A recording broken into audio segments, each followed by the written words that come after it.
নমস্কাৰ বন্ধুসকল, মোৰ আজি আনটা ভিডিঅ'লৈ আপোনালোকক সকলোকে স্বাগতম জনাইছোঁ। এয়া মই মাহঁতৰ ঘৰত গৈছিলোঁ। আজিও হেনো মাহঁতৰ ঘৰত আলহী আহে, সেইকাৰণে মায়ে মাতিলে ভাত বনাবলৈ। এয়া মই প্ৰথমতে গৈয়ে মাছখিনি ফ্ৰাই কৰি ল'লোঁ।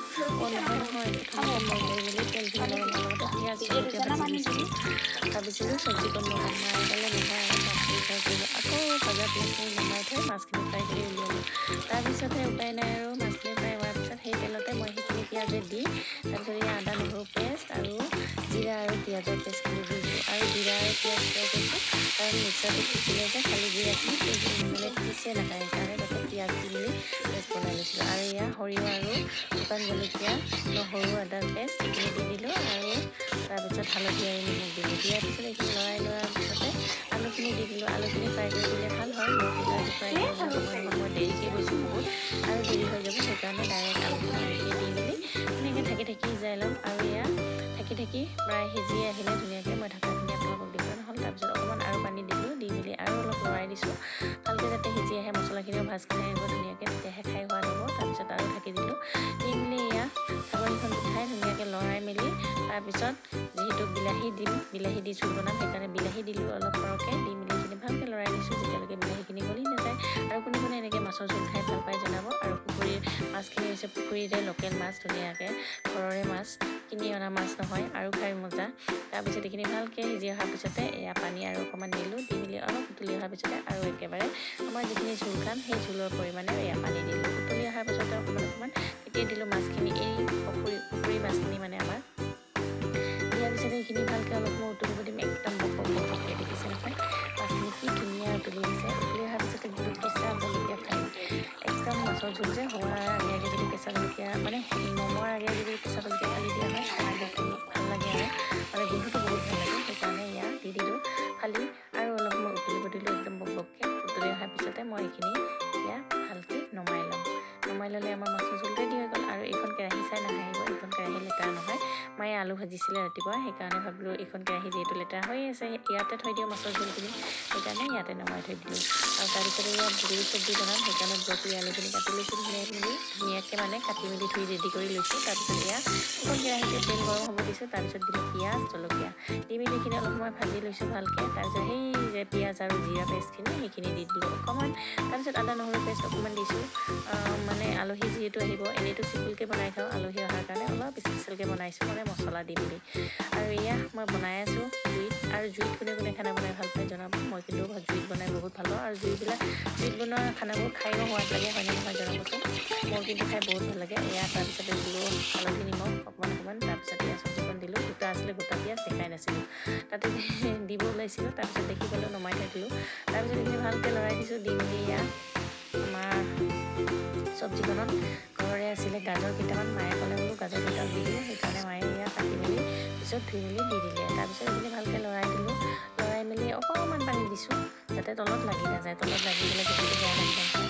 দি মেলি এয়া ঢাকি মেলি অলপ সিজাই ল'লোঁ। এয়া আমাৰ চব্জিকণত ধুনীয়াকৈ ৰেডি হৈ আহিলে, দেখিছে নহয়।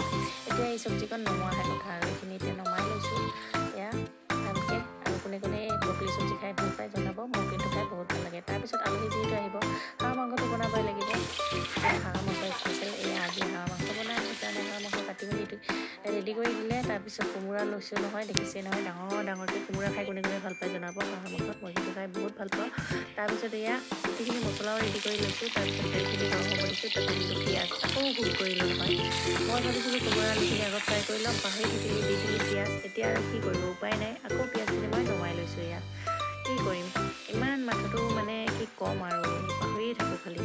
তাৰপিছত নমাই মেলি দিলোঁ কোমোৰা আৰু আলুখিনি, দি মেলি হালধি আৰু নিমখ দি মেলি এইখিনি এতিয়া ভালকৈ ফ্ৰাই কৰি ল'ম অলপ সময়, একদম কোমোৰা পানীখিনি শুকাই যোৱাকৈ। তাৰপিছত এয়া ঢাকি দিলোঁ অলপ সময়, ঢাকি অলপ সিজাই ল'ম। ঢাকনিখন হ'ল সৰু, কি কৰিব উপায় নাই, তথাপিও দিলোঁ ঢাকি, হ'ল আৰু এনেকৈ। এতিয়া এইখিনি ফ্ৰাইও হৈয়ে আহিলে, প্ৰায় তেল এৰি দিছে, দেখিছে নহয় কোমোৰাখিনি হাঁহৰ নিচিনাকৈ। এতিয়া এইখিনি ভালকৈ নমাই থৈ দিম অলপ সময়। তাৰপিছত সেইখন কেৰাহীতে দিলোঁ আৰু অকণমান তেল গৰম হ'বলৈ, তাৰপিছত এয়া এইখিনি কোমোৰাখিনি আমাৰ কেনেকৈ ফ্ৰাই কৰি থৈছোঁ দেখিছে নহয়। তাৰপিছত সেই যে ফুলতে ভাজিছিলোঁ পিঁয়াজখিনি সেইখিনি আকৌ দি দিলোঁ কেৰাহীখনত তেলখিনি গৰম হোৱাত দি মেলি এইখিনি অলপ লৰাই দিয়াৰ পিছতে সেয়া তেজপাত 2 কিলামান ফাৰি মেলি দিলোঁ যাতে গোন্ধটো ভাল হয়। এয়া গোটা মছলা দিব লাগিছিলে কিন্তু গোটা মছলা নাছিলে মাহঁতৰ, সেইকাৰণে নিদিলোঁ আৰু এনেকৈ চিম্পুলকৈ বনাওঁ আজি দিয়কচোন কেনেকৈ হয় নাজানো। তাৰপিছত এয়া হাঁহৰ মাংসখিনি দি দিলোঁ পেলাই আৰু দি মেলি ইয়াতে দিলোঁ নিমখ আৰু হালধি নিদিলেনো হাঁহে একদম মানে পেক পেক কৰিয়ে থাকিব, গোন্ধটোৱে নাযাব, সেইকাৰণে দিলোঁ হালধি আৰু নিমখ দি মেলি এইখিনি ভালকৈ ভাজি ল'ম যেতিয়ালৈকে পিটিককৈ ফুটি নাহে। যেতিয়ালৈকে ফুটি আহিব তেতিয়ালৈকে ভাজিয়ে থাকিম আৰু তাৰপিছত এয়া পিঁয়াজ আৰু জিৰা পেষ্ট তাৰপিছত আদা নহৰু পেষ্ট দি দিলোঁ। একদম চিম্পুলকৈ বনাইছোঁ, একো পেকেট মছলা ব্যৱহাৰ নকৰোঁ, পেকেট মছলাবোৰ দিলে যে গোন্ধটোহে বেয়া লাগে সেইকাৰণে নিদিওঁ। আৰু তাৰপিছত এয়া শুকান জলকীয়াখিনি যে তিয়াই থৈছিলোঁ সেইখিনি পেষ্ট বনাই সেইখিনিও দি দিলোঁ। দি মেলি এইখিনি ভালকৈ ঠিকছে ভাজি লৈছোঁ যেতিয়ালৈকে ফুটি নাহে। ইয়াৰ পৰা মাংসখিনি তেল এৰি দিছে হয়নে নহয় জনাবচোন।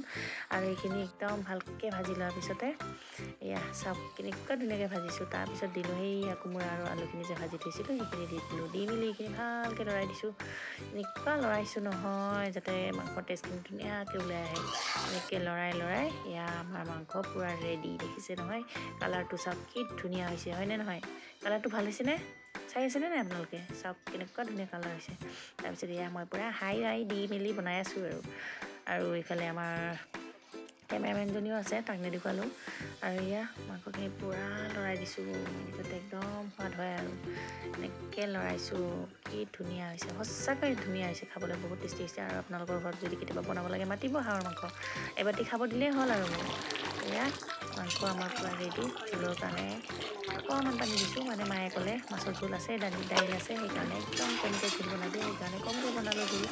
তাৰপিছত আৰু এনেকৈ খাই ভাল লাগে মোৰ, বেছিকৈ ফ্ৰাই খাই ভাল লাগে, কিন্তু আজি আলহী আহিব যিহেতু ফ্ৰাই নবনালোঁ। আৰু এয়া আমাৰ মাংস ধুনীয়াকৈ ৰেডি হৈ গ'ল।